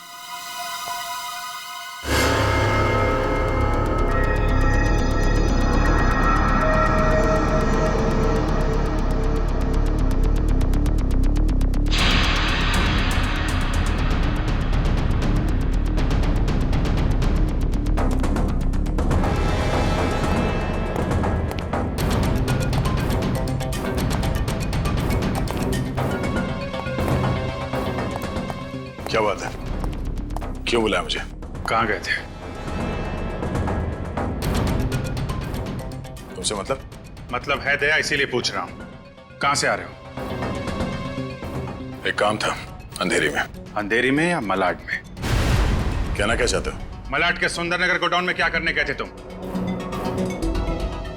वो मैं गुड्डू का खून क्यों किया दया तुमने? क्या? गुड्डू का खून हो गया? नाटक करने की जरूरत नहीं है। क्यों मारा तुमने गुड्डू को? क्या बकवास कर रहे हो? मैं क्यों मारूंगा गुड्डू को? रमेश की मौत का बदला लेने के लिए, क्योंकि तुम्हें लगता था कि गुड्डू ने मारा उसे। वो तो मुझे अभी भी लगता है अभिजीत, सिर्फ इसलिए कि मुझे उस पर शक है। मैं किसी का खून नहीं करूंगा। तो फिर सुंदरनगर गोडाउन क्या करने गए थे तुम? मैं उसका पीछा करते हुए वहां पहुंच गया था। क्यों पीछा कर रहे हो? क्योंकि मैं कुछ जानना चाहता था। क्या जानना चाहते थे? अभिजीत, तुम मेरे काम में दखल ना दो तो बेहतर होगा। दया,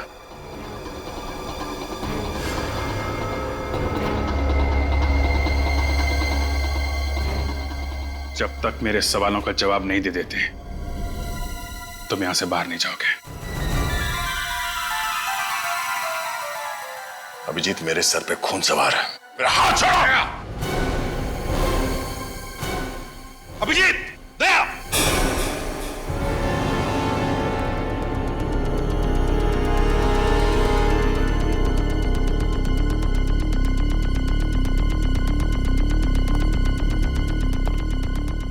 कर क्या रहे हो तुम दोनों?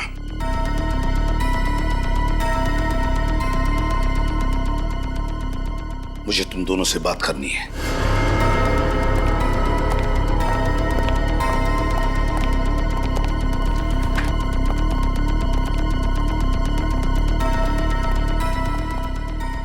क्या हो रहा है? पिछले 2 दिनों में यहाँ इस चौल में रमेश और गुड्डू का खून हुआ है। आप लोग कुछ बता सकते हो उसके बारे में? साहब, हमारे यहाँ तो मातम का माहौल है, सब लोग डरे हुए हैं। मैं जानता हूँ, मगर उन दोनों की किसी के साथ कोई दुश्मनी? हाँ? नहीं साहब। आप कुछ जानते थे उन दोनों के बारे में? हाँ?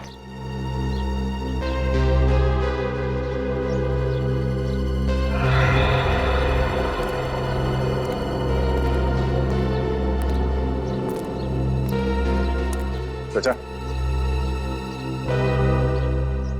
ओ चाचा, आप रमेश और गुड्डू को जानते थे? पता नहीं। हम उनके खूनी को ढूंढ रहे हैं। आप हमारी मदद कीजिए प्लीज। मदद करूं? अच्छा, अब तुम पुलिस वालों को एक खूनी को पकड़ने के लिए हमारी मदद चाहिए। मैं तुम्हारी मदद करूं और उन दोनों की तरह मेरा भी शिकार हो जाए? जाओ भैया जाओ। मुझे अब बलि का बकरा नहीं बनना है। जाओ यहां से, बड़े आए केस सॉल्व करने वाले। अगर आपके किसी करीबी के साथ ऐसा हुआ होता तो? मैं तुम्हारे पास नहीं आता। लगता है तुम्हें प्यार की भाषा समझ में नहीं आती। उठ, बोल, क्या जानते हो उसके बारे में? क्या कर रहे हो? मैं जानता हूं कि रमेश की मौत से तुम्हें कितना धक्का लगा है, पर हमें ऐसे होश तो नहीं खोना चाहिए। जब सीधे तरीके से काम ना हो तो उंगली टेढ़ी करनी पड़ती है। मुझे तरीके की परवाह नहीं है अभिजीत, किसी भी हाल में उस खूनी तक पहुंचना चाहता हूं। खूनी तक मैं भी पहुंचना चाहता हूं दया। मैंने भी अपने इन्फॉर्मर गुड्डू को खो दिया है। वही इन्फॉर्मर ना जो रमेश के पीछे भाग रहा था? हाँ? इस आदमी ने देखा उसे। इधर आओ, साहब को बताओ क्या देखा था तुमने उस रात? सर मैंने गुड्डू को रमेश के पीछे भागते हुए देखा था। सर रमेश बहुत डरा हुआ था और गुड्डू बहुत गुस्से में लग रहा था। सर क्या बकवास कर रहा है तुम? मैं सच कह रहा हूँ सर। झूठ बोल रहा है ये आदमी, झूठ बोल रहा है। दया, मैं तुम्हें पहले भी बता चुका हूँ, गुड्डू उस रात पूरे टाइम मुझसे बात कर रहा था। ये भी तो हो सकता है कि झूठ तुम बोल रहे हो अभिजीत, गुड्डू को बचाने के लिए, क्योंकि वो तुम्हारा खबरी था। वैसे तो मैं भी बोल सकता हूँ दया, रमेश की मौत का बदला लेने के लिए तुमने गुड्डू को मारा है, तुमने। मैंने खुद देखा था, गोडाउन से बाहर तुम निकल रहे थे, मैंने देखा था तुम्हें। क्या बोला तुमने? गुड्डू को मैंने मारा? हाँ? तुम्हें क्या लगता है मैं इतना बड़ा बेवकूफ हूँ? बिना किसी सबूत के किसी को भी ऐसे ही मार दूंगा? अरे छोड़ो दया, गुस्से में तुम कुछ भी कर सकते हो। रमेश की मौत के बाद तुम्हारे सिर पे खून सवार है, अच्छे बुरे का होश नहीं है तुम्हें।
सर आपका काम हो गया। सर इस मदारी ने ऐसा खेल खेला है कि दोनों लंगूर आपस में लड़ पड़े। सर आप मेरी बातों पर यकीन कीजिए, मैं खुद अपनी आंखों से देख कर आया हूं। सर आपकी मुश्किलें आसान हो गई है। सर मैंने आपको इतनी अच्छी खबर सुनाई, आपके कान गर्म हो गए, तो बस सर आप हमारी जेब गर्म कर दो। हाँ सर बस मैं अभी आ रहा हूं, मड़ झंडे वाली गली। हाँ सर पहुंच रहा हूं मैं। Hello, yes sir. सर हमारा शक ठीक निकला। मैंने एक आदमी को अभी भी फोन पर बात करते हुए सुना है। इस साजिश के पीछे जो कोई भी लोग हैं मड में छिपकर बैठे हैं, वहीं से ऑपरेट कर रहे हैं सर। यस सर, आप वहां आ जाइए।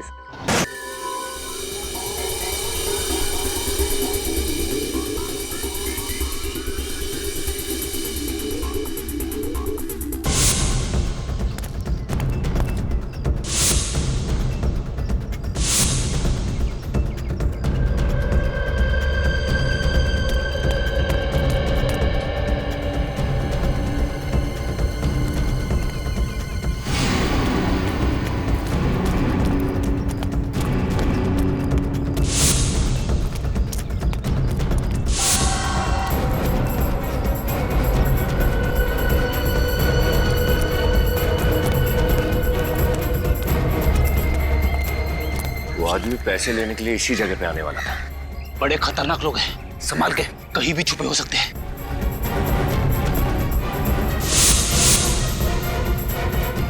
चलो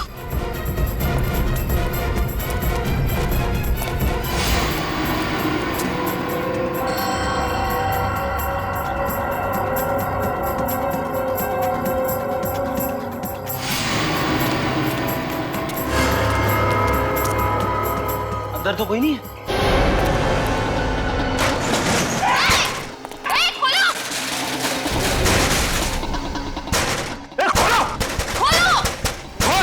हमें फंसाने चले थे ये लोग और खुद ही हमारे जाल में फंस गए।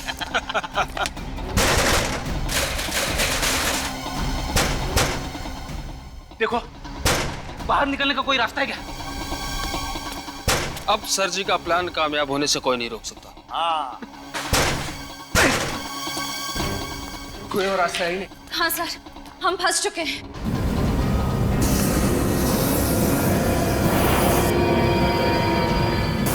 क्या सर? वो ये धुआं नहीं है, जहरीली गैस है, गैस।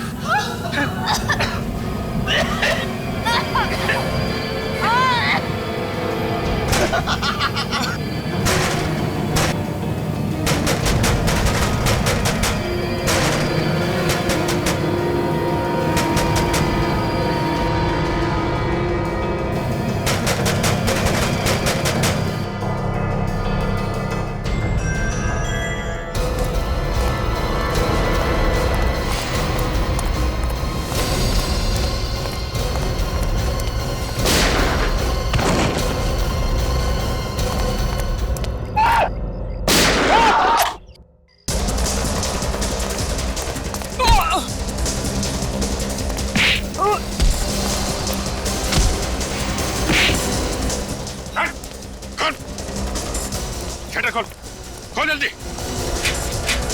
खोल।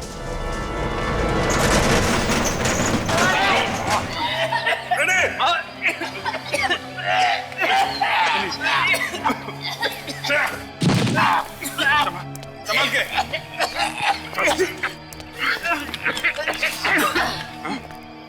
रमेश और गुड्डू को तू नहीं मारा है ना? नहीं सर, मैं बेकसूर हूँ सर।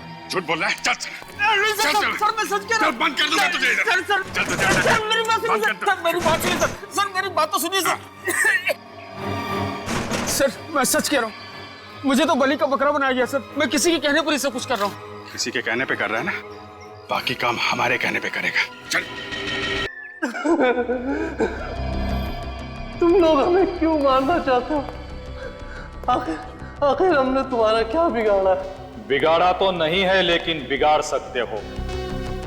तुम्हारे जिंदा रहने से हमारे प्लान को खतरा है और मुझे खतरा पालने का कोई शौक नहीं है। आखिर तुम करना क्या चाहते हो? क्या करना चाहते हैं ये तुमको बताएं? बॉस, हमें यहाँ से जल्द निकलना पड़ेगा, वरना सब के सब पकड़ जाएंगे। क्यों? क्या हुआ? सीआईडी आने वाली है। सीआईडी? सीआईडी आए या सीआईडी का बाप?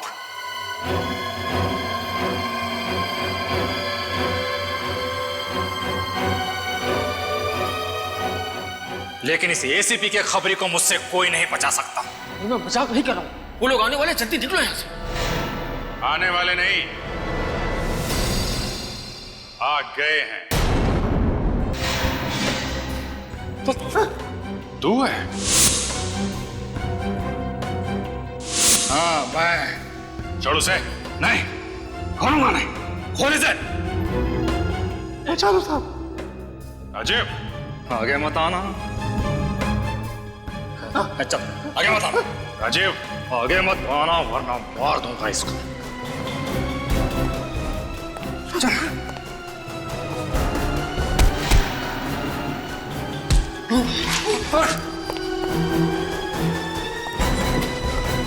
बहुत शौक है भागने का? चल। सीआईडी के खबरी थे ना तुम? गुंडों मवालियों की खबर लाते थे, आज उनके हाथों सीआईडी को ही बेच दिया।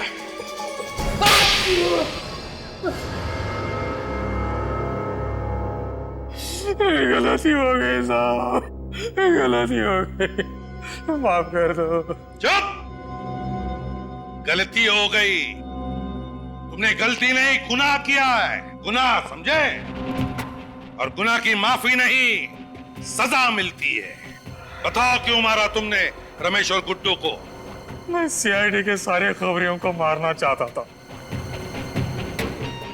क्यों? क्यों मारना चाहता था? क्योंकि उनकी वजह से मेरा धंधा चौपट हो रहा था। कैसा धंधा? तुमने तो सारे गलत काम छोड़ दिए थे ना। सीआईडी का खबरी बन गया था ना तू? हाँ, बन गया था, लेकिन दिखावे के लिए। दिखावे के लिए? मतलब मन में राम बगल में छुरी।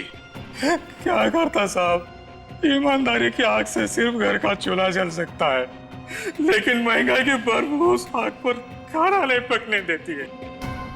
और एक बार चोर ऊंचे के कल्ले बोल लग गए तो कोई शराबत का काम भी नहीं देता। इसलिए मजबूरन मुझे अपना गैंग ज्वाइन करना पड़ा। मेरा खबरी हो के मुझे ही अंधेरे में रखा दुनिया में कई लोग हैं जिनके घर में चूल्हा नहीं जलता, लेकिन फिर भी वो ईमानदार हैं। तुमने रमेश को मरवा दिया और राजू को झूठा आई विटनेस बनाया और इल्जाम डाल दिया गुड्डू पर, है ना? फिर मारा क्यों गुड्डू को? गुड्डू के जिंदा रहने से सीआईडी के हाथ पूरी खबर लगने का डर था। कैसी खबर? हम शहर में बहुत बड़ा हाथ मारने वाले थे।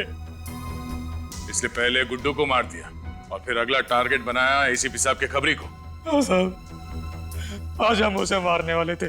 किसी की जान ले लेना खेल है तुम लोगों के लिए, हाँ? शर्म आनी चाहिए। एक हंसते खेलते घर को बर्बाद कर दिया, एक नन्ही सी जान को अनाथ कर दिया तुम लोगों ने। सर, इन्होंने तो हमें भी मारने की पूरी प्लानिंग कर ली थी उस जहरीली गैस से। हाँ साहब, वो जाल मैंने भी चाहा था, मगर हमारी आंखों में तुम धूल झोंक नहीं पाए, हैं? जैसे तुमने गुड्डू का खून किया ना, वैसे तुम्हारा प्लान हमारी समझ में आ गया। समझ गए कि तुम सीआईडी को आपस में लड़ाना चाहते थे अपने फायदे के लिए, है ना? माफ कर दो साहब, गलती हो गई। ऐसी गलती दोबारा नहीं होगी। मुझे एक मौका दे दो। मौका दे दो, हैं? मौका चाहिए? जिंदगी सिर्फ एक ही मौका देती है, सिर्फ एक, समझे? और वो भी तुमने गंवा दिया। दो खून किए तुमने, दो खून। तुम्हें तो सिर्फ फांसी की ही सजा मिली।